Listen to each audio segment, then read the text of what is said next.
मर्दाना toilet इस्तेमाल करने से अरमीन के प्राइवेट पार्ट में इन्फेक्शन और सूजन हो गई। वो दिन रात दर्द से तड़पने लगी, मगर शर्म के मारे किसी को भी अपना मसला ना बताया। तभी जो भी रिश्ता आता वो साफ इनकार कर देती। फिर घर वालों के तानों से तंग आकर ऐसे नौकरी ढूंढना शुरू कर दी, मगर सूजन की वजह से ज्यादा देर बैठ भी नहीं सकती थी। जब भी मास्टर तालीम के बावजूद सफाई का काम करने लगी। शहरियार यूं तो अपने काम से काम रखने वाला सख्त गिर बॉस था, मगर अरमीन के आला तालीम याफ्ता होने के बावजूद सफाई का काम करने पर ऐसे खासी हैरत होती। तभी वो इस पर नजर रखने लगा। एक दिन अरमीन, या अल्लाह मैं क्या करूं, इस मुसीबत से कैसे निकलूं? अम्मी है कि शादी पर बार बार जोर दे रही हैं। अब इन्हें कैसे बताऊं कि मैं भी शादी के काबिल नहीं हूं। अरमीन जायनमाज पर बैठी दिल दिल में अल्लाह से दुआएं मांग रही थी। वो इस वक्त अपनी माँ के कमरे में मौजूद थी। कमरे के कोने में वो जायनमाज बिछाए दुआएं मांगने में मसरूफ थी। साथ ही जमीला बेगम हाथ में तस्बीह लिए अपने सामने मौजूद बेटे और बहू को देख रही थी, जो आपस में अटकलियां कर रहे थे। इनकी बहू उठकर किचन में जाने लगी तो जैन ने इसका दुपट्टा पकड़कर खींचा था। जमीला बेगम ने नागवारी से इस मंजर को देखा। जैन, तुम बार बार ये बात क्यों भूल जाते हो कि इस घर में तुम्हारी जवान कमारी बहन भी है? इस तरह की हरकतें करके तुम इसके ज़हन पर क्या असर डालना चाहते हो? जमीला बेगम की बात पर जहां जैन का मुंह बन गया, वहीं नूरलैन को भी बहुत गुस्सा आया। माँ जी, अगर आपकी बेटी कमारी है, अभी तक हमारे सर पर मुसल्लत है, तो इसमें हमारा क्या कसूर? अगर कोई इक्का दुक्का रिश्ता जाता भी है तो वो मोहतरमा की नाक पर बैठता ही नहीं। बड़े ही ऊंचे ख्वाब है मोहतरमा के, न जाने किन हवाओं में उड़ती रहती हैं। नौरीन ने अपने जले दिल के फफूले फोड़े। जमीला बेगम को इसकी बात पर बहुत गुस्सा आया, मगर वो इसके मुंह क्या लगती। ऐसे नजरअंदाज करके बेटे से मुखातिब हुई। बेटा, तुम दोनों का मेरे सामने मेरी बेटी के साथ ये रवैया है। जिस दिन मेरी आंखें बंद हो गई, इस दिन तुम दोनों मेरी बेटी को तो घर से निकाल दोगे। मुझसे वादा करो बेटा कि तुम अपनी बहन का मेरे बाद ख्याल रखोगे, इसे माँ और बाप की कमी का एहसास नहीं होने दोगे। जैन ने माँ की बात पर नागवारी से देखा था। अम्मी, मैं इसका ख्याल क्यों रखूंगा? बताएं जरा कि आपका इसकी शादी करने का कोई इरादा नहीं है। शादी करें, अपने घर करें, इससे इसकी जिम्मेदारी फिर इसका शौहर उठाएगा। मैं अपनी बीवी का जिम्मेदार हूँ और अपने होने वाले बच्चों का। इससे ज्यादा कि आप मुझसे तवक्को मत रखें। जमीला बेगम तो फटी फटी आंखों से अपनी बहू और बेटे को देखने लगी, जो एक बार फिर से आपस में कलियां करते हुए ये भूल गए कि कमरे में इनकी माँ और जवान बहन भी हैं। थोड़ी देर के बाद वो खुद ही वहां से चले गए। जमीला बेगम की आंखों से आंसू निकल रहे थे। अरमीन ने आकर इनके कंधे पर हाथ रखा। आप इनसे क्यों उलझती हैं? जब जानती हैं कि आपकी अपनी तबीयत खराब हो जाती है, इन दोनों पर किसी चीज का असर नहीं होता। बेटा, दिल दुखता है मेरा। ये नौरीन तो कहती है कि इसके साथ मेरा कोई रिश्ता नहीं है, मगर जैन, वो तो मेरा अपना बेटा ना, मेरा अपना खून। मगर कैसे? इसने अपनी आंखें माथे पर रख ली थी। मुझे और तुम्हें तो पूछता ही नहीं है। हमें छोड़े इन बातों को, शुक्र करें हमें अब्बू की पेंशन का सहारा काफी है, जिससे आपकी दवाओं का खर्चा तो निकल आता है, और मैं भी ट्यूशन से कुछ ना कुछ रकम अपनी जरूरतों के लिए कमाई लेती हूँ। हमें भाई की तरफ देखना नहीं पड़ता। अगर ये पेंशन का सहारा ना होता तो हम दोनों क्या करते? ये तो हमें घर से बाहर ही निकाल देते। बस बेटा, मुझे तुम्हारी फिक्र है। मैं चाहती हूँ कि तुम्हें अपनी जिंदगी में अपने घर का कर दूं। जब तक तुम्हारी शादी नहीं होगी तब तक मुझे चैन नहीं आएगा। अम्मी प्लीज। वो बुरी तरह से उलझी हुई थी। एक तो इस इन्फेक्शन ने इसे कहीं का नहीं छोड़ा था, दूसरी तरफ माँ की बातें भी इसे परेशान करती थी। वो किसी को अपनी बेगुनाही का यकीन कैसे दिलाती? क्या बताती कि इसके साथ क्या मसला है? कोई इस पर यकीन करता या नहीं? बात ही ऐसी थी जो बताते हुए भी इसे शर्म आती थी। ये बात ज्यादा पुरानी नहीं थी, बस 2 ही महीने हुए थे इसकी जिंदगी में इस कयामत को आए हुए। इस दिन वो कितना खुश थी। इसकी मेहनत का फल मिलने वाला था। यूनिवर्सिटी में आखिरी सेमेस्टर का रिजल्ट आने वाला था। इसे पूरा यकीन था कि इस बार भी वो अपनी पोजीशन को बरकरार रखते हुए टॉप करेगी और इसे गोल्ड मेडल तो जरूर ही मिलेगा। आज वो तैयार होकर निकली थी। वो जानती थी कि आज उसे अपनी दोस्तों को ट्रीट में कुछ ना कुछ खिलाना ही पड़ेगा। اس لیے جتنے پیسے تھے اس نے اپنے پرس میں سنبھال کر رکھے تھے۔ پیسے بچانے کے لیے گھر سے ہی اس نے رکشے یا پبلک ٹرانسپورٹ کرنے کی بجائے پیدل چلنے کو ترجیح دی تھی۔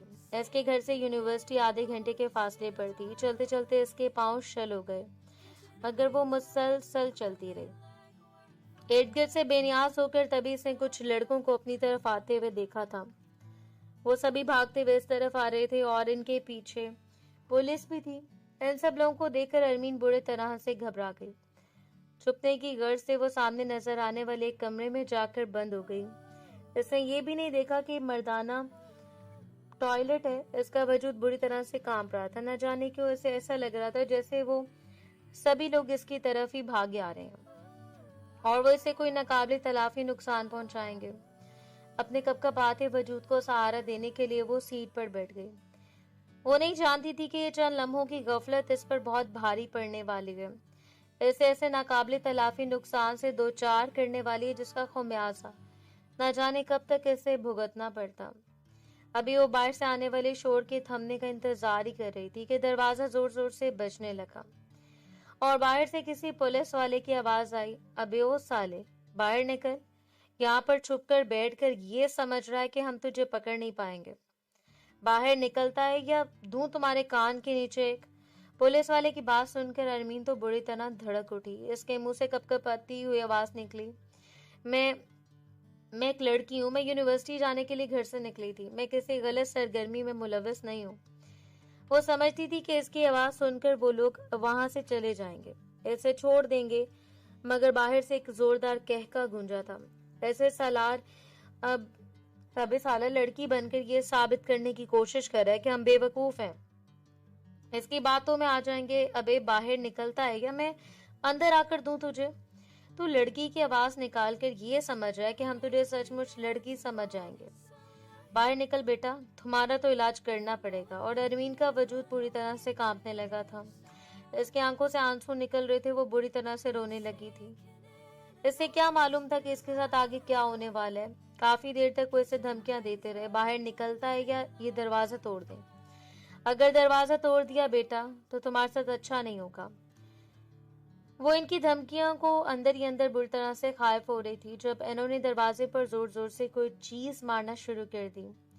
یقیناً وہ دروازہ توڑنے کی کوشش کر رہے تھے اور پھر چند ہی لمحوں کے بعد وہ اس کوشش میں کامیاب ہو گئے۔ وہ پرانا ٹوٹا سا لکڑی کا دروازہ ان ہٹے کٹے پولیس والوں کے سامنے بھلا کیا حیثیت رکھتا تھا؟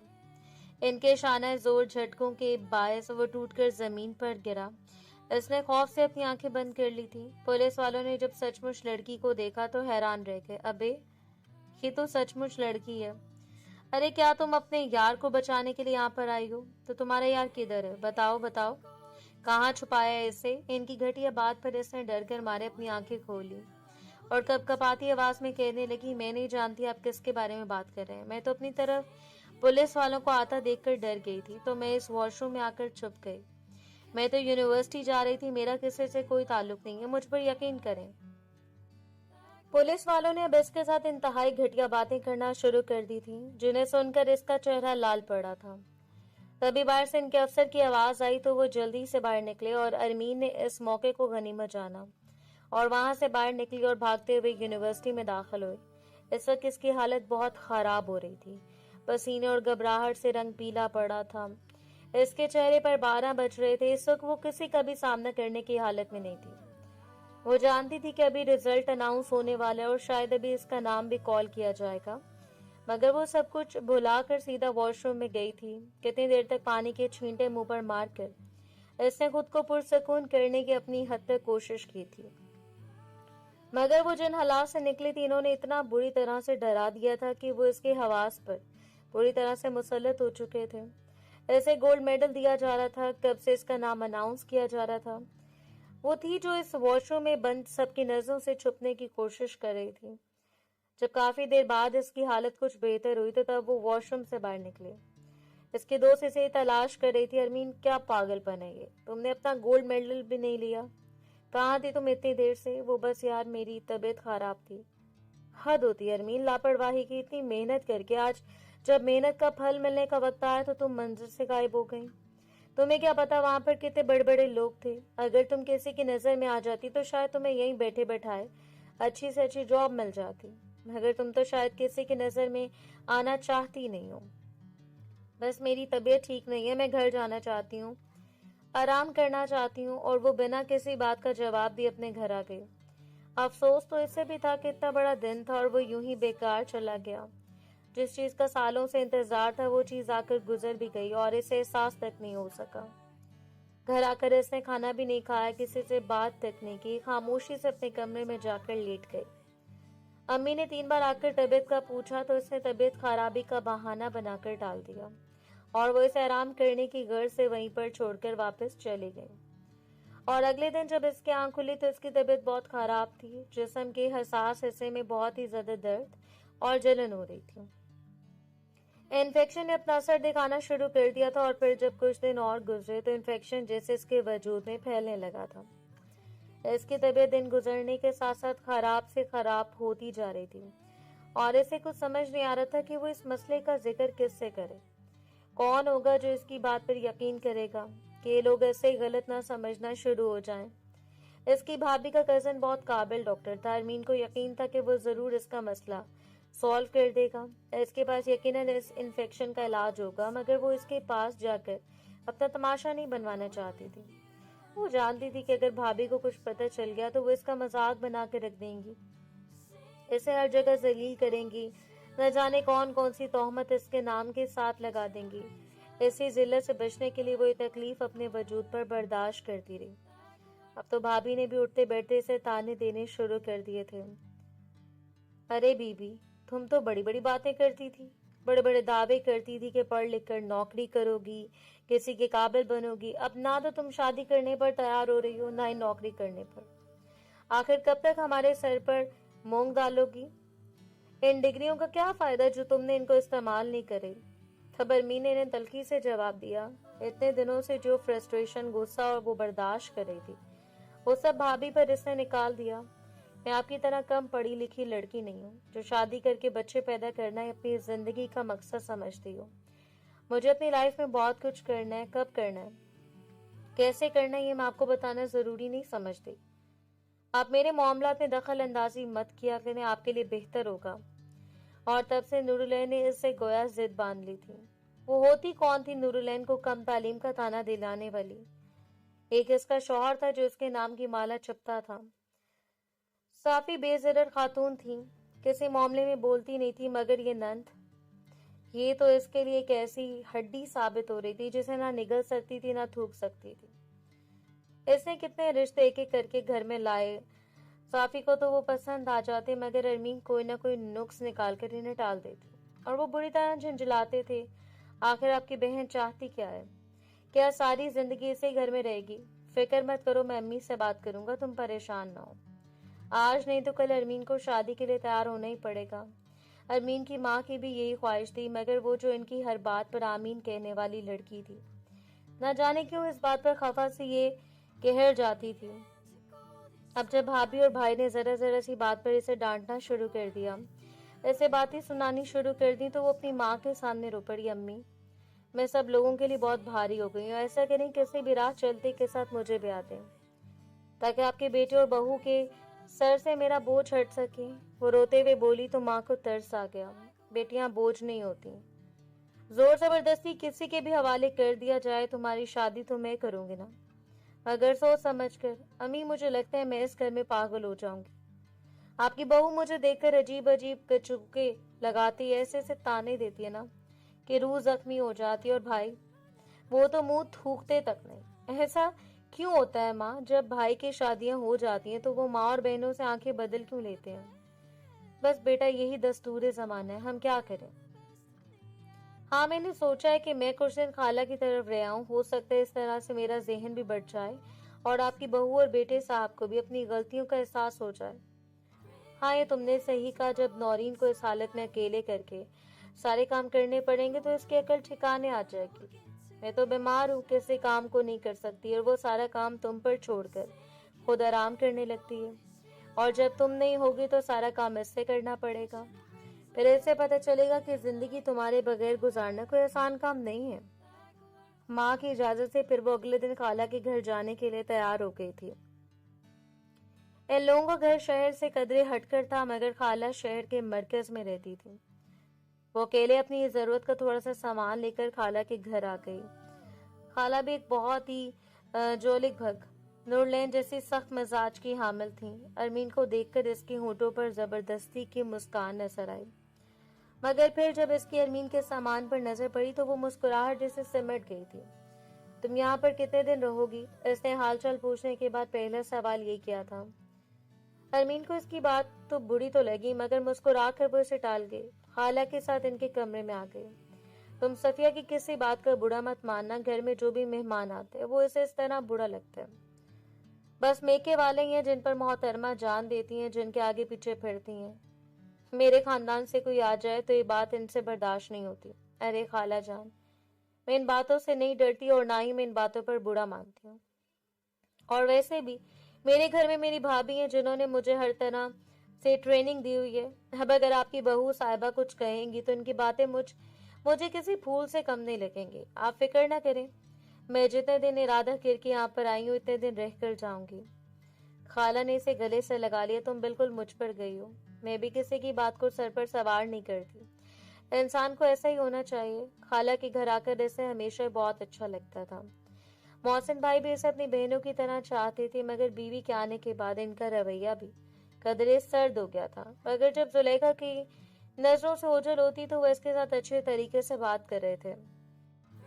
चुपके से इसकी फरमाइशें भी पूरी कर दिया करते। अब जब इसे यहाँ पर आए 2 हफ्ते बीत गए तो तब इसने जुलेखा को खाला से गुस्से से बात करते सुना था। आपकी भांजी ने तो लगता है यहीं पर डेरा जमाने का फैसला कर लिया। 2 हफ्ते हो गए और अभी तक मोहतरमा ने वापस जाने का नाम नहीं लिया। आहिस्ता बोलो, वो सुन लेगी तो क्या? मैं डरती हूँ इससे। मैं इस घर की मालकिन हूँ, हूबहू मैं इस घर की। इस घर में वो होगा जो मैं चाहूंगी। खाला ने भी जैसे नाक से मक्खी उड़ाई थी। अरे तुम इस घर की मालकिन हो तो क्या मैं किराएदार हूँ? बीबी, ये घर मेरा बनाया हुआ है। जब तक मैं जिंदा हूँ मेरे रिश्तेदार यहाँ पर आएंगे और जैसे मैं चाहूंगी वैसे वो यहाँ पर रहेंगे। तुझे अगर ज्यादा फिक्र है तो तू अपना कहीं और ठिकाना कर ले। और यहीं पर आकर वो बात खा जाती थी, क्योंकि मोहसिन की तनख्वाह मामूली सी थी जिससे बामुश्किल इनका गुजारा हो पाता था। ये तो खाला की पेंशन थी जिसके बलबूते पर वो दोनों मियाँ बीवी ऐश करते थे, और ये रकम जुलेखा अपने हाथ से कैसे जाने देती। तभी इसने अपना रवैया भी नरम कर लिया था। ये सारी बातें अरमीन ने सुन ली थी और फिर वो एक फैसला करके खाला के पास आई। खाला, मैं यहाँ पर मजीद कुछ दिन रहना चाहती हूँ। बेटी, तुम्हारा अपना घर है, जब तक चाहे रहो। तुम्हें यहाँ कोई भी कुछ नहीं कहेगा। खाला, मुझे इस तरह हाथ पर हाथ रख कर बैठना अच्छा नहीं लगता। तो बेटी, घर के कामों में अपनी भाभी का हाथ बटा लिया करो। वो तो ठीक है खाला, मगर मैं चाहती हूँ कि मैं नौकरी करूँ। देखना, इतनी बड़ी डिग्री है मेरी, अगर मैं इस तालीम को अपने इस्तेमाल में ना लाऊं तो फायदा क्या? फिर इतने पढ़ने लिखने का क्या फायदा? खाला हैरत से देखने लगी। ये अचानक तुम्हें नौकरी का ख्याल कैसे आ गया? कल तक तो तुम्हारे ज़हन में से दूर दूर तक कोई बात नहीं थी। खाला, मैं यहाँ पर सच कहूँ तो नौकरी की नीयत से ही आई थी, और अब सोच रही हूँ कि मुझे जल्द से जल्द अपने इस ख्वाब को पूरा करना चाहिए। अपने पैरों पर खड़ा होना मेरी जिंदगी का सबसे अवलीन ख्वाब है, और मुझे यकीन है कि आप मेरे इस ख्वाब में रुकावट नहीं बनेगी। ठीक है, जैसे तुम्हें बेहतर लगता है करो। अपनी माँ से पूछ लेना, अगर वो इजाजत देती है तो बेशक जॉब कर लो, मुझे तो कोई एतराज नहीं है। और फिर अरमीन ने अपनी माँ को भी मना लिया था। इन्हें इस बात पर क्या एतराज हो सकता था? वो तो चाहती थी कि इनकी बेटी अपनी जिंदगी में खुश रहे, खुद को किसी काम में मसरूफ रखे। और अब जब वो जिंदगी को जीने की कोशिश कर रही थी तो वो भी इस बात पर खुश हो गई थी। अरमीन ने अगले दिन से अखबार में इश्तेहार देखने शुरू कर दिए थे, और फिर एक इश्तेहार पर इसकी नजर पड़ गई। ये एक मल्टीनेशनल कंपनी का इश्तेहार था। इसमें जो जो रिक्वायरमेंट्स थी वो सभी अरमीन के लिए काबिल कबूल थी, और जितनी भी नौकरियों के इश्तेहार इसने देखे थे इसे सबसे अच्छा लगा था। अगले दिन तैयार होकर वो ऑफिस में आ गई थी। वहां पर बहुत सारे उम्मीदवार और भी थे। वो भी एक लाइन में लगकर बैठ गई। सबसे आखिर पर अरमीन का नंबर आया था। जब वो कमरे में दाखिल हुई तो शहरियार, जो कि इस ऑफिस का ऑनर था और इस वक्त उम्मीदवारों के इंटरव्यू ले रहा था, अरमीन को देखकर चौंका था। इसका हुलिया और अंदाज देखकर वो सोचने पर मजबूर हो गया कि ये लड़की कौन है और इसके पास यहाँ पर क्यों आई है। अरमीन पुरवकार अंदाज में इसके सामने वाली चेयर पर बैठ गई थी। ये मेरी सीवी है, जब वो खामोशी से अरमीन को देखता रहा बगैर कोई बात किए, तो अरमीन को खुद ही अपनी सीवी इसके सामने रखनी पड़ी। अरमीन को उसका अंदाज अजीब लग रहा था। ये इंसान मुझे ऐसे घूर घूर कर क्यों देख रहा है? क्या इसने कभी कोई लड़की नहीं देखी? इस लंबे मर्द को अरमीन ने मशकूक नजरों से घूरा था। शहरयार ने सीवी को देखा, दिल में वो मुतासर हुआ। लड़की बहुत काबिल थी, बहुत लायक, अपने कॉलेज और यूनिवर्सिटी की टॉप पर थी। वो गोल्ड मेडलिस्ट भी थी। आपकी सीवी में बहुत इम्प्रेस हुआ हूँ। काश मेरे पास आपके लिए कोई वैकेंसी होती तो आप जैसे काबिल लड़की को मैं जरूर अपने ऑफिस में जॉब के लिए रखता। अरमीन जो कि कुर्सी पर थोड़ी दूर बैठी थी, अब बेचैनी से पहलू बदलने लगी। जब से इसे इन्फेक्शन हुआ था तब से इसके लिए ज्यादा देर तक चेयर पर बैठना नामुमकिन सा हो गया था। शहरयार ने भी अरमीन की बेचैनी नोट कर ली। आप परेशान ना हो, आप मुझे अपना कॉन्टेक्ट नंबर लिखवा दें। जैसे कोई वैकेंसी खाली होती है तो मैं आपसे रब्ता कर लूंगा। सर, अगर आपके पास वैकेंसी नहीं थी तो आपने फिर जॉब का इश्तेहार क्यों दिया? शहरयार इसकी बात पर चौंका। मिस अरमीन, क्या मतलब? आप क्या कहना चाहती हैं? मैंने तो कोई इश्तेहार नहीं दिया। सर, आपका इश्तेहार देखकर ही तो मैं यहाँ पर आई हूँ। इसकी बात पर वो मुस्कुराया था। मुझे लगता है आपको गलत फहमी हुई है, आप गलत एड्रेस पर आ गई हैं। सर, मैं गलत एड्रेस पर नहीं, बिल्कुल सही एड्रेस पर आई हूँ। अपने बैग से न्यूज़पेपर निकाल कर इसने टेबल पर रखा था। शहरयार तो हैरान रह के, ये तो मेरे ऑफिस का एड्रेस है, मगर वो कौन सा इश्तेहार है जिसे देखकर आप यहाँ पर आई हैं? जब अरमीन ने इश्तेहार पर हाथ रखा तो ऐसे यूं देखने लगा जैसे इसे अरमीन की दिमागी हालत पर शुबा हो। मोहतरमा, ये सफाई के लिए इश्तेहार दिया गया। हमें अपने ऑफिस में एक मुलाजमा की जरूरत है जो सफाई सुथराई के साथ साथ छोटे मोटे दीगर काम भी कर सके। तो मैं इसी काम के लिए तो यहाँ पर आई हूँ। आपने मेरी सीवी देख ली, आपको मेरी काबिलियत पर शक नहीं होना चाहिए। मैं हर काम बहुत अच्छे से कर सकती हूँ। शहरयार अब हथेली पर अपना चेहरा टिकाए दिलचस्पी से अरमीन को देखने लगा था। इसका अंदाज यूं था जैसे अरमीन को पागल लड़की समझ रहा। आपने मास्टर्स की है, पोजीशन होल्डर है, गोल्ड मेडलिस्ट है, और आप यहाँ पर मुलाजमा की जॉब के लिए आई हैं, जबकि आप जानते हैं कि जो आपकी पोजीशन है, आपको बड़ी से बड़ी पोस्ट पर आसानी से जॉब मिल जाएगी। और आप ये नौकरी क्यों करना चाहती हैं? सर, ये मेरी चॉइस है, मुझे काम पसंद है। मैं आपको यकीन दिलाती हूँ कि मैं ये काम बहुत अच्छे से करूंगी, आपको कोई शिकायत नहीं होगी। शहरयार ने दिली दिल में सोचा और फिर इसके फैसले पर जैसे तायद की थी। आप समझे, आपको नौकरी मिल गई है। मेरे मैनेजर के पास जाएं, अपॉइंटमेंट लेटर मिल जाएगा, आप कल से ज्वाइन कर सकती हैं। अरमीन के चेहरे पर खुशी से चमक आ गई थी। Thank you sir, thank you so much. मुझे यकीन था कि आप मुझे जरूर एक मौका देंगे। खुशी से खिले हुए चेहरे के साथ वो वहां से चली गई। शहरयार कितनी देर इस दरवाजे की तरफ देखता रहा जहां से वो निकल कर गई थी। लगता है बेचारी बहुत मजबूर है, पैसों की जरूरत होगी इसलिए बेचारी ये नौकरी करने पर मजबूर हो गई, वरना अगर कोई और पोस्ट होती तो वो कभी भी इस नौकरी के लिए तैयार न होती। ना जाने कौन है, क्या मजबूरी है। थोड़ी देर के बाद घर से कॉल आई तो वो अपनी माँ के साथ बातों में मसरूफ हो गया। वो अरमीन और इसके बारे में भूल गया। अगले दिन जब वो उसके ऑफिस में आए तो वो एक बार फिर से उसको देखकर चौंका था। इसका हुलिया, अंदाज, एतमाद कहीं से भी काम वाली का नहीं लग रहा था। इसने सारी फाइलों को दोबारा तरतीब से रखा था, ऑफिस को इतने अच्छे से साफ किया था कि कहीं पर मिट्टी का जरा भी नजर नहीं आ रहा था। वरना इससे पहले जो मुलाजमा थी वो उल्टे सीधे हाथ मारकर सफाई के नाम पर मजीद गंद फैलाकर चल पड़ती थी। कई बार शहरयार ने इससे बुरी तरह डांटा था मगर इस पर कुछ असर ही नहीं होता था। हालांकि शहरयार अपने मुलाजमों के साथ बहुत अच्छे से पेश आता था। किसी के साथ भी सख्ती करना, गुस्से से पेश आना तो इसने जैसे सीखा ही नहीं था। अरमीन को यूं सफाई का काम करते हुए देखकर इसके ऑफिस की बाकी लड़कियां और कोलीग भी हैरान होते थे। इतने खूबसूरत और वेल ड्रेस्ड लड़की भला ही काम क्यों कर रही थी? यकीनन वो कुछ न कुछ पढ़ी लिखी भी होगी और इसकी क्या मजबूरी थी। हर किसी के दिल में अरमीन को लेकर तजस्सुस था। हर कोई इसे सवाल का जवाब जानना चाहता था मगर वो किसी को खातिर में न लाती। हर वक्त अपने काम में मसरूफ होती। ऑफिस का काम बहुत ज्यादा था। वो सारा दिन सफाई करते करते थक जाती मगर आराम से एक पल भी न बैठती। थोड़ी देर अपनी चेयर पर आकर बैठती तो इसकी तबीयत खराब हो जाती और फिर से वो किसी न किसी काम में मसरूफ हो जाती। लड़कियों ने इसका नाम रोबोट रख लिया था। यार, ये रोबोट है, ना बैठती है, ना थकती है और ना ही कोई फालतू बात करती है। हम लोग कुछ देर तक बात ना करें तो हमारा मुंह थक सा जाता है मगर ये कितनी अजीब लड़की है। वो दोनों कोलीग इस वक्त आपस में बात कर रही थी। इनकी बातों को अरमीन समझ न सकी। वैसे वो दोनों इंग्लिश में बात कर रही थी। अरमीन ने इनकी बातों को सुना और तल्खी से मुस्कुरा दी। फिर इसने इनकी बात का जवाब इंग्लिश में दिया, आप लोग अपने काम पर ध्यान दें तो आप लोगों के लिए ज्यादा बेहतर होगा, बजाय इसके कि आप इधर उधर दूसरों के बारे में टो लेते रहें और इनके बारे में राय कायम करें। दोनों का मुंह हैरत से खुले का खुला रह गया और फिर अगले लम्हे वो गुस्से से फट पड़ी थी। अरे तुम एक मामूली से मुलाजमा होकर हमारे साथ बदतमीजी कर रही हो, हमारे मुंह लग रही हो। अभी तुम्हारी सर से शिकायत करती हूँ। शुमाइला तो कुछ ज्यादा ही नकचीड़ी थी। वो शहरियार की सेक्रेटरी थी और शहरियार को अपनी तरफ माइल करने का वो कोई मौका हाथ से जाने न देती थी। शहरियार से बात करने के लिए वो बेहुदा मौजू लेकर इसके पास जाती और ऐसे अपनी तरफ मतवज्जो करने के लिए बेतुकी बातें किए जाती थी। शहरियार इसकी सारी हरकतों को समझ रहा था। वो दिल ही दिल में इस पर गुस्सा भी था, मगर जुबान से कुछ कहकर वो इसकी दिल आजारी नहीं करना चाहता था। वो इंसानों के इस कबीले से ताल्लुक रखता था जो बगैर अपनी जुबान से कुछ कहे दूसरों को अपने रवैये से इनकी गलतियों का एहसास दिलाते हैं, मगर अपनी जुबान से किसी की दिल आजारी नहीं करते। मगर शुमाइला इन लड़कियों में से थी जो शायद सिर्फ गुस्से की जुबान ही समझती थी। अभी भी वो अरमीन की शिकायत लेकर ऑफिस में पहुंचे थे। सर, आपने ये जो कामवाली रखी है ना, बहुत ही बदतमीज है। तो इसने मेरे और लाइबा के साथ बदतमीजी से बात की है।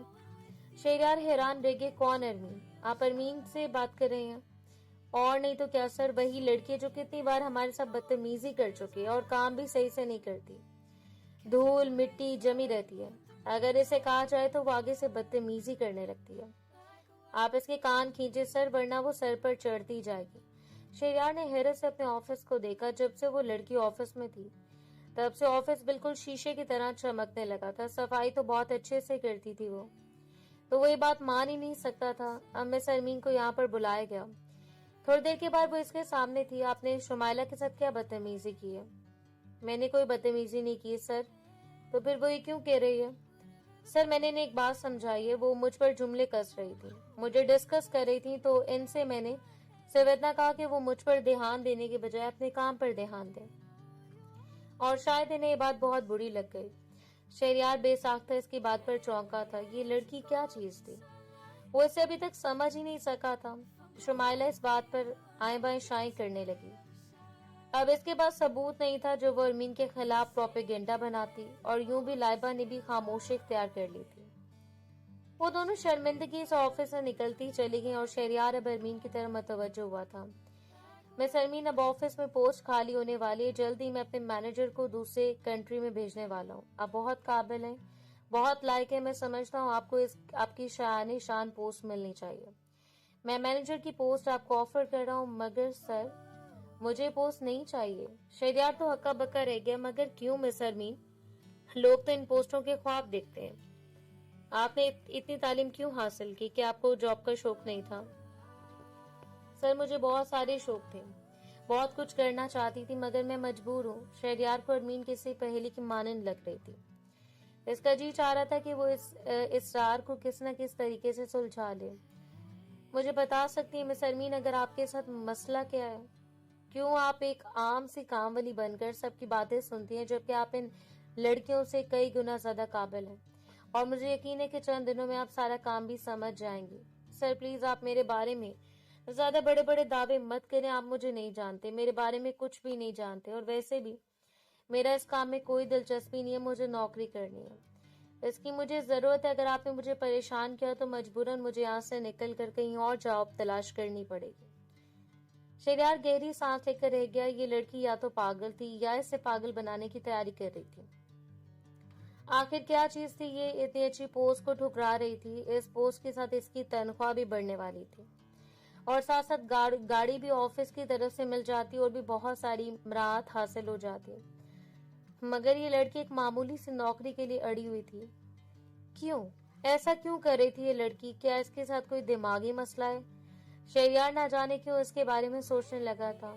अरमीन बाकी लड़कियों से बहुत अलग थी, बहुत ही ज्यादा मुख्तलिफ। वो महंगे लिबास पहनती थी और इन्हें पहनने का शौक भी था।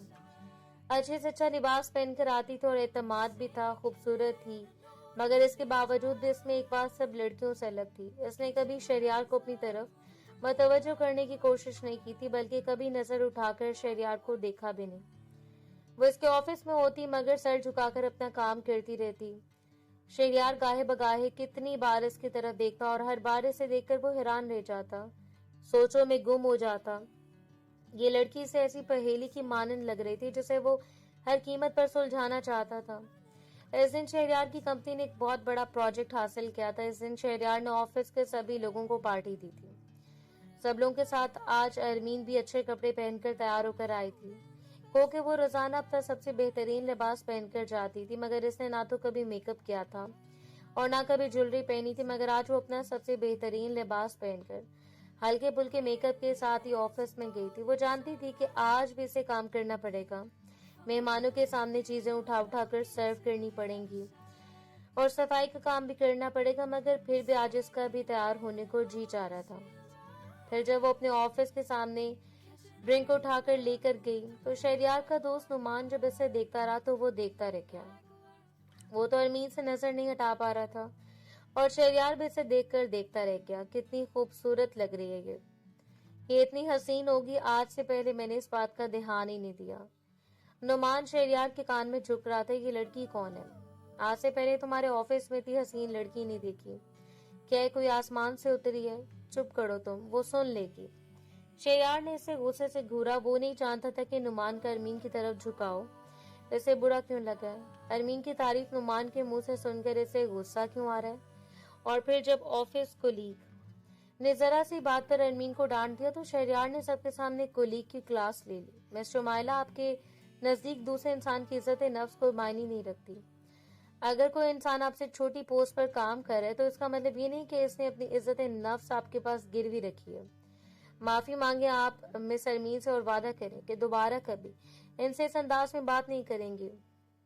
ارمین نے جب اسے ڈرنک دی تو وہ اس کا گلاس ذرا سا چھلکا تھا جس سے ڈرنک شمائلہ کے کپڑوں پر گر گئی تھی اور اس نے سب کے سامنے ارمین کو ٹھیک ٹھاک سنا دی تھی، مگر اب جب سب کے سامنے اسے ارمین سے معافی مانگنی پڑی تو شرمندگی سے اس کا برا حال تھا۔ اس کے دل میں ارمین کے لیے نفرت سی پیدا ہو گئی تھی۔ اس نے سوچ لیا تھا کہ کس نہ کسی طرح وہ اس لڑکی کو آفس سے ضرور نکالے گی، کوئی نہ کوئی ایسی سازش رچے گی جس سے ارمین کو آفس سے نکلنا پڑے گا۔ پارٹی ختم ہو گئی تھی، شہریار اپنے گھر میں واپس آ گیا تھا، مگر آفس کو ایک بار پھر سے اسے ارمین بری طرح یاد آئی۔ جب وہ آج اس کی خوب تصویریں دیکھ رہا تھا تو ان تصویروں میں ارمین کی تصویریں سب سے زیادہ نمایاں تھیں۔ آج کے دن وہ سب سے زیادہ خوبصورت لگ رہی تھی۔ وہ کوئی دل پھینک انسان نہیں تھا اور ایسا بھی نہیں تھا کہ اس نے کوئی خوبصورت لڑکی اپنی زندگی میں نہ دیکھی ہو، مگر جانے اس لڑکی میں ایسا کیا تھا کہ وہ کہیں اور خود کو دیکھنے کے قابل نہیں سمجھ رہا تھا۔ اگلے دن تک اس نے اپنے آپ کو تڑپایا۔ اسے جان کر حیرت ہوئی کہ وہ اس لڑکی کو دل ہی دل میں پسند کرنے لگا تھا، مگر یہ لڑکی کون تھی، کہاں سے آئی تھی، کیا کرتی تھی اور اس کا کیا مقصد تھا، یہ سب جاننا بہت ضروری تھا۔ اب اسے ارمین کے لیے دل میں شک سا پیدا ہونے لگا اور یہ شک پیدا کرنے میں شمائلہ کا ہاتھ سب سے زیادہ تھا۔ سر، آپ نے کبھی غور کیے مس ارمین نے اچانک سے ہمارے آفس میں آئی ہیں، بقول آپ کے وہ بہت پڑھی لکھی بھی ہیں، مگر اس کے باوجود بھی وہ یہ ملازمہ کا کام کیوں کر رہے ہیں؟ شہریار اسے مشکوک نظروں سے دیکھنے لگا۔ میں خود بھی یہ سوچتا ہوں، مگر مجھے اس کا جواب نہیں معلوم۔ سر، مجھے لگتا ہے وہ کسی خاص مقصد کے لیے یہاں پر آئی ہیں، شاید وہ آپ کی کسی حریف کی بھیجی ہوئی ہیں، کوئی ہے جو آفس کے سارے معاملات پر نظر رکھنا چاہتا ہے۔ اور ارمین کام کے بہانے پورے آفس میں گھستی چلی جاتی ہے، خاص طور پر آپ کے آفس میں ہر ایک چیز پر اس کی نظر ہوتی ہے، آپ کی فائلوں کو بھی وہ صفائی کے بہانے چھوتی ہے، ہر ایک چیز کو کھول کھول کر دیکھتی ہے، اور مجھے لگتا ہے یہ چیز ہمارے حق میں غلط ثابت ہونے والی ہے۔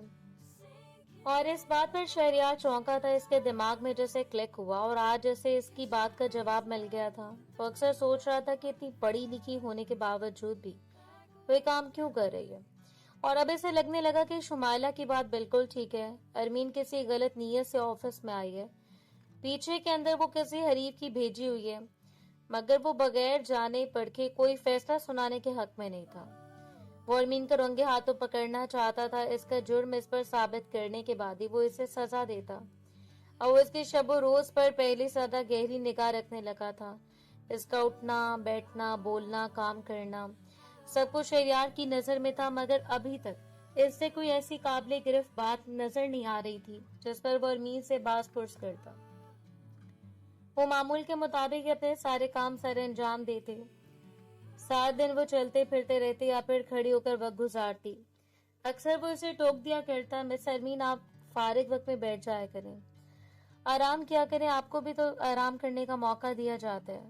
سر میں ایسے ٹھیک ہوں, مجھے ایسے اچھا لگتا ہے.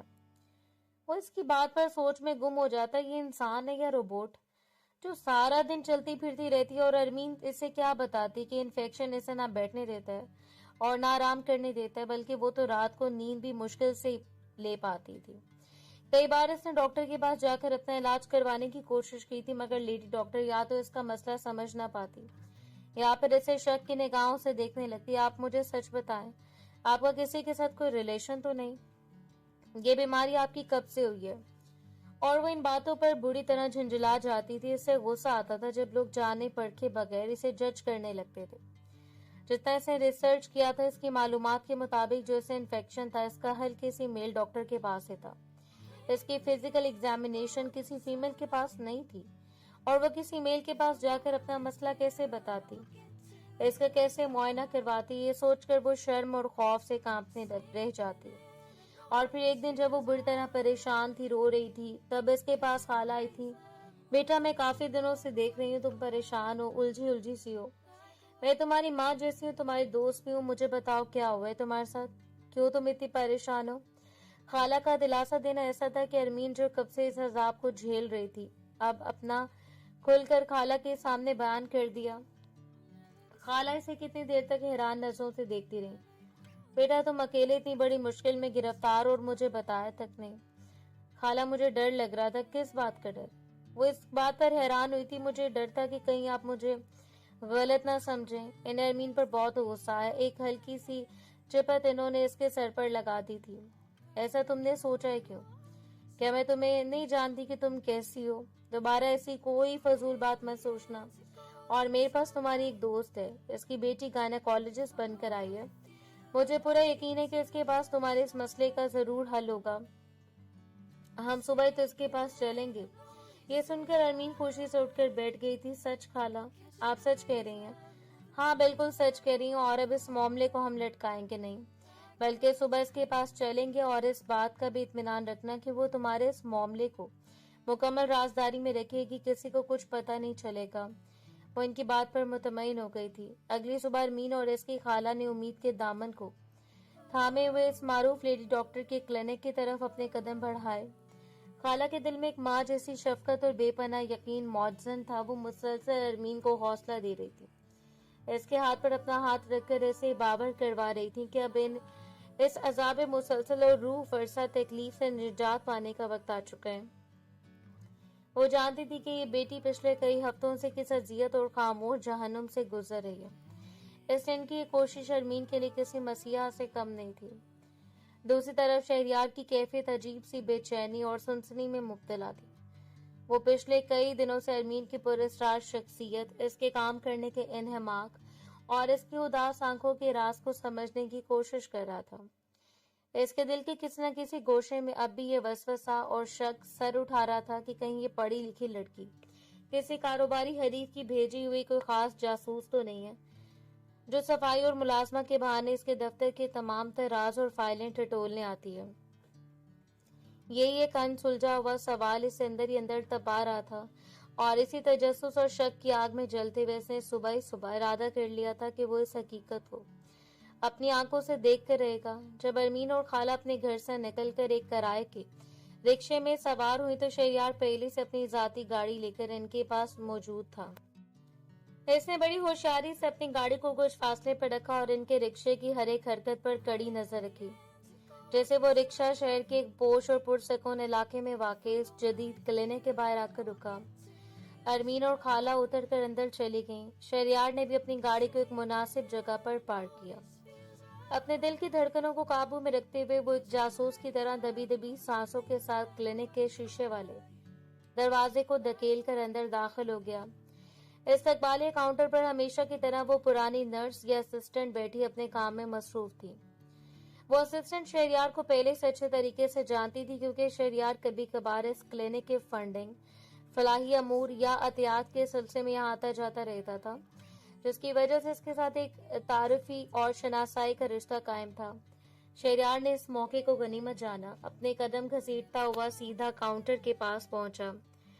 سارا پلیز میری بات غور سے سنو. مجھے اس وقت تم سے ایک بہت ہی ذاتی اور انتہائی ضروری نوعیت کی بات کرنی ہے. ابھی جو دو خواتین اندر ڈاکٹر کے کیبن میں گئی ہیں, مجھے بتاؤ کہ اسے کیا مسئلہ ہے. میرا اس کے ساتھ کوئی برا ارادہ نہیں ہے اور نہ ہی میں کسی قسم کا نقصان پہنچانا چاہتا ہوں. بس میرے اندر کچھ ایسے ذاتی اور پیچیدہ حالات ہیں جن کی وجہ سے میرے لیے اس لڑکی کی حقیقت اور اس کی بیماری کا جاننا ناگزیر ہو چکا ہے. اسسٹنٹ سارا نے شہریار کی بات سنتے فوراً اپنے سر کو سختی سے جھٹکا دیا. اس کے چہرے پر ناگواری کے آثار نمودار ہو گئے اور وہ قدرے سخت لہجے میں بولی کہ سر یہ آپ کیسی باتیں کر رہے ہیں؟ آپ کو اندازہ بھی ہے کہ آپ کیا پوچھ رہے ہیں؟ ہم اپنے پیشے کے تقدس اور اصولوں سے بندھے ہوئے ہیں. ہم اپنے کسی بھی مریض کی پرائیویٹ انفارمیشن, اس کی میڈیکل ہسٹری یا بیماری کی نوعیت اس طرح کھلے عام کسی بھی غیر انسان یا باہر والے کو نہیں بتا سکتے. یہ میڈیکل ایتھکس اور ہمارے ضمیر کے بالکل خلاف ہے. مگر شہریار کے اندر کا طوفان اسے خاموش رہنے کی اجازت نہیں دے رہا تھا. اسے مزید عاجزی اختیار کی اپنے ہاتھ جوڑنے کے انداز میں اسسٹنٹ کے سامنے جھکتے ہوئے بڑی التجا آمیز آواز میں کہا کہ دیکھو سارا, تم میری پرانی شناسائی کا لحاظ کرو. میں تمہیں یقین دلاتا ہوں میں اس معلومات کا کسی بھی غلط جگہ استعمال نہیں کروں گا اور نہ اس بات کا ذکر کبھی کسی کے سامنے آنے دوں گا. بس میرا دل اس بات پر اٹکا ہوا ہے کہ مجھے معلوم ہو جائے کہ اس غریب اور بے بس لڑکی کو آخر ایسی کون سی تکلیف ہے جو اسے اندر ہی اندر گھٹائے جا رہی ہے. اسسٹنٹ کچھ دیر کے لیے گہری سوچ میں ڈوب گئے. اس نے ارد گرد نظر دوڑائی اور پھر بالکل دھیمی آواز میں بولنا شروع کیا کہ ٹھیک ہے سر, آپ چونکہ اصرار کریں اور مجھے یقین ہے کہ آپ اس کا غلط استعمال نہیں کریں گے, اس لیے میں آپ کو رازدارانہ طور پر بتا دیتی ہوں. اصل کہانی یہ ہے کہ اس معصوم لڑکی کو انتہائی شدید نوعیت کا اندرونی انفیکشن اور خطرناک سوجن ہو گئی ہے اور یہ سب کسی مردانہ ٹوائلٹ کے انجانے اور مجبوری کے تحت غلط استعمال کی وجہ سے ہوا ہے. وہ بیچاری پچھلے کئی مہینوں سے اس دردناک جسمانی اذیت, شدید جلن اور مسلسل سوجن کی وجہ سے اندر ہی اندر گھٹ رہی ہے. وہ ٹھیک طرح سے ایک جگہ بیٹھ بھی نہیں سکتی اور اسی پوشیدہ اور ہولناک عذاب کی وجہ سے وہ اس کلینک تک پہنچی ہے تاکہ کوئی اسے اس مصیبت سے نجات دلائے. یہ الفاظ جیسے ہی شہریار کے کانوں میں پڑے اس کے پیروں کے نیچے سے زمین نکل گئی. ماضی کے مناظر چلنے لگے جب وہ ارمین کو اپنے آفس میں دن بھر جھاڑو لگاتے, صفائی کرتے اور شدید جسمانی تکلیف کے باوجود بار بار اپنے بیٹھنے کا انداز بدلتے اور کرسی یا زمین پر پہلو بدلتے دیکھتا تھا تو وہ دل ہی دل میں اس پر طرح طرح کے غصے کے تیر چلا رہا تھا. اسے کوئی چلاک جاسوس یا حریف کی بھیجی ہوئی ایجنٹ سمجھ رہا تھا اور نہ جانے اس کے بارے میں کتنی گھٹیا اور منفی سوچیں اپنے ذہن میں پال چکا تھا. مگر حقیقت اس کے بالکل برعکس تھی. وہ بیچاری تو کسی کی بھیجی ہوئی جاسوس نہیں بلکہ خود زندگی کی ایک ایسے بھیانک اور شرمناک اور دل دہلا دینے والی آزمائش سے اکیلی لڑ رہی تھی جسے وہ معاشرے کے ڈر سے کسی کے سامنے بیان تک نہیں کر سکتی تھی. شہریار کو اپنے خیالات پر, اپنی اس گھٹیا سوچ پر اور اپنے آپ پر شدید ترین غصہ آنے لگا. اس کی آنکھوں میں ندامت اور شرمندگی کے بادل امڑ آئے اور آنکھوں کے کوروں میں نمی تیرنے لگی. وہ دل ہی دل میں خود کو کوسنے لگا اور اس لمحے اس کے سخت دل کے اندر ارمین کے لیے احترام, ہمدردی اور ایک سچی محبت کا ایسا طوفان اٹھ کھڑا ہوا جس کی گہرائی کو کوئی اندازہ نہیں لگایا جا سکتا تھا.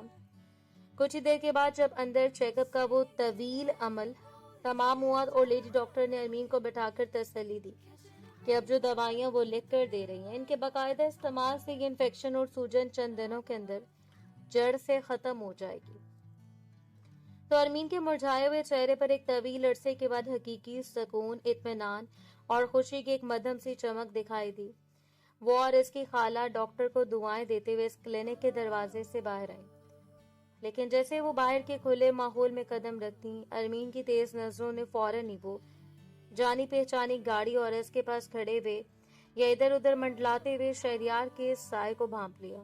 ارمین کی پیشانی پر بل پڑ گئے, اس کی تیویاں غصے سے چڑھ گئیں اور وہ سمجھ گئی کہ یہ شخص اپنی ہوس تجسس میں اتنا گر چکا ہے کہ اس کا پیچھا کرتے ہوئے یہاں تک آ پہنچا ہے. وہ اپنے غصے کو قابو میں نہ رکھ سکی اور تیز سے قدم اٹھاتی ہوئی سیدھا شہریار کے سامنے جا پہنچی. اس کی آنکھوں میں غصے کی آگ جل رہی تھی اور اس کے کانوں کے پاس کا حصہ سرخ ہو چکا تھا.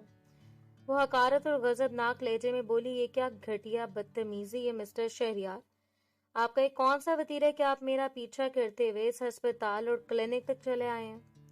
آپ کو کس نے حق دیا کہ آپ میری ذاتی زندگی, میری تنہائی اور میرے معاملات میں اس طرح بے حیائی سے مداخلت کریں اور میری جاسوسی کرتے پھریں؟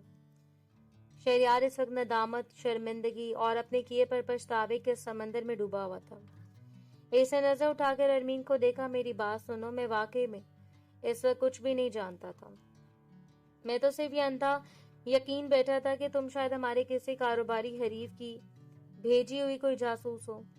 अरमीन का गुस्सा इस बात पर और भी ज्यादा भड़क उठा। इसकी आंखों से गुस्से के आंसू छलक कर इसके गालों पर बहने लगे और वो ऊंची आवाज में चिल्लाती हुई बोली कि हरीफ, जासूस, वाह रे आपकी सोच और वाह रे आपकी अकल। और वो डॉक्टर, मैं अभी इसी वक्त वापस अंदर जाकर इस डॉक्टर की भी खबर लेती हूँ कि इसकी इतनी मजाल कैसे हुई कि इसने मेरी इंतहाई प्राइवेट मेडिकल हिस्ट्री और मेरी बीमारी की तफसील आप जैसे गैर मर्द और अजनबी को उठाकर बता दी। मैं इसके खिलाफ सख्त तरीन शिकायत करूंगी। शहरयार ने घबरा कर फौरन अपने दोनों हाथ आगे बढ़ाए और अरमीन को रोकते हुए जल्दी से कहा कि नहीं अरमीन, इस डॉक्टर का इस पूरे मामले में कोई कसूर नहीं है। मैंने डॉक्टर से इस बारे में एक लफ्ज भी नहीं पूछा। वो तो मैंने वहां बाहर बैठी हुई असिस्टेंट से जबरदस्ती इशार करके वो बात निकलवाई थी। अब तुम जाकर अगर इस बेचारी डॉक्टर से पूछोगी या किसी को पकड़ने की कोशिश करोगी तो इसका कोई भी फायदा नहीं होगा, क्योंकि वो असिस्टेंट तो ये सब जानने के बाद और अपने असूल तोड़ने के जुर्म के एहसास तले अब अपनी नौकरी तक छोड़कर यहाँ से जा चुकी है। अरमीन गुस्से से बल खाकर अंदर ही अंदर घुट कर रह गई। इसके पास अपने इस गुस्से को निगलने और इस बेबसी को बर्दाश्त करने के अलावा कोई और चारा बाकी नहीं बचा था।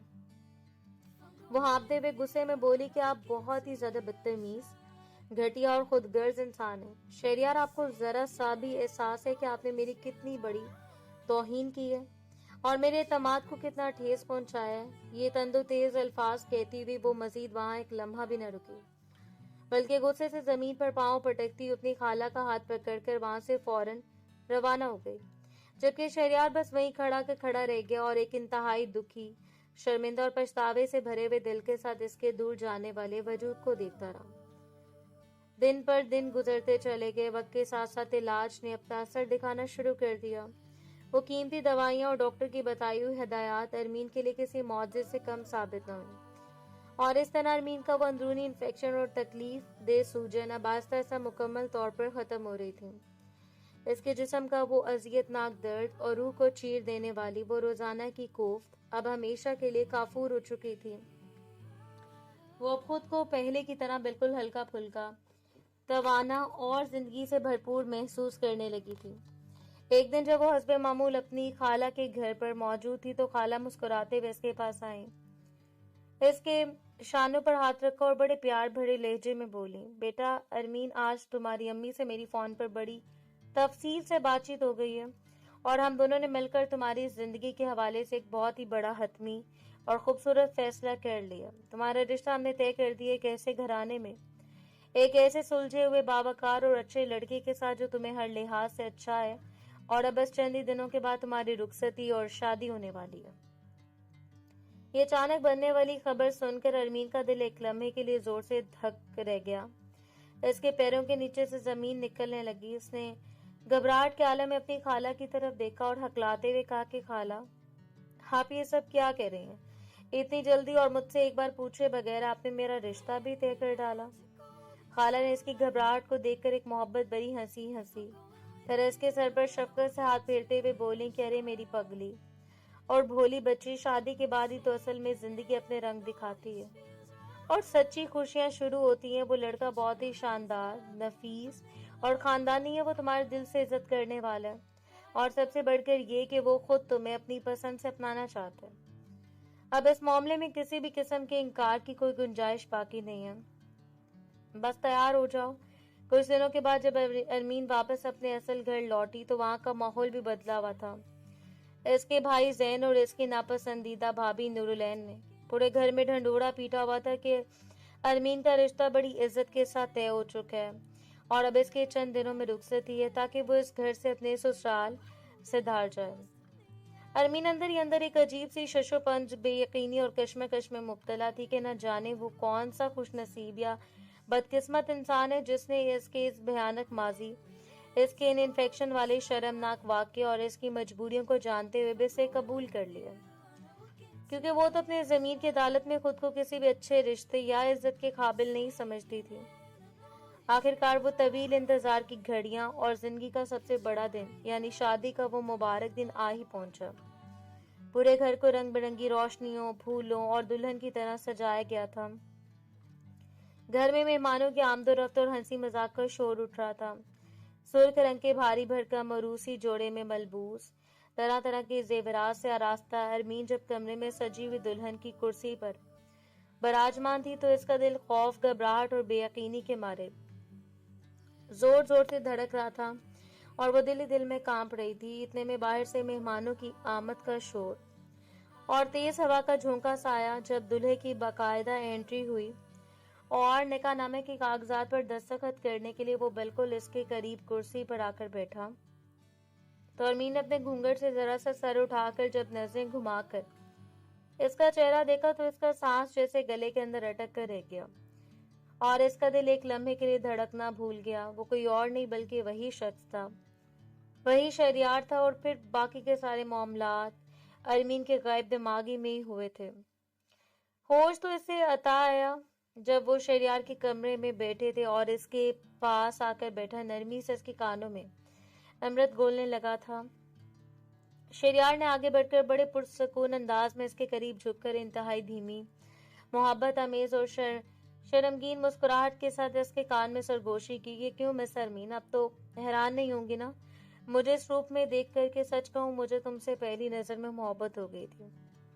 حالانکہ میں پہلی نظر کی محبت پر یقین کرنے والے انسان نہیں ہوں، بڑا پریکٹیکل سا انسان ہوں۔ تمہاری ہر بات مجھے چونکاتی تھی اور پھر جب میں نے تمہیں اس مشکل ترین حالات میں دیکھا تھا، جب میں نے تمہیں وہ بے پناہ مجبوری اور جسمانی تکلیف کا سارا سچ جان لیا تھا، تو میرے دل نے اس دن یہ فیصلہ کر لیا تھا کہ میں تمہیں اپنی زندگی کا دائمی حصہ بناؤں گا۔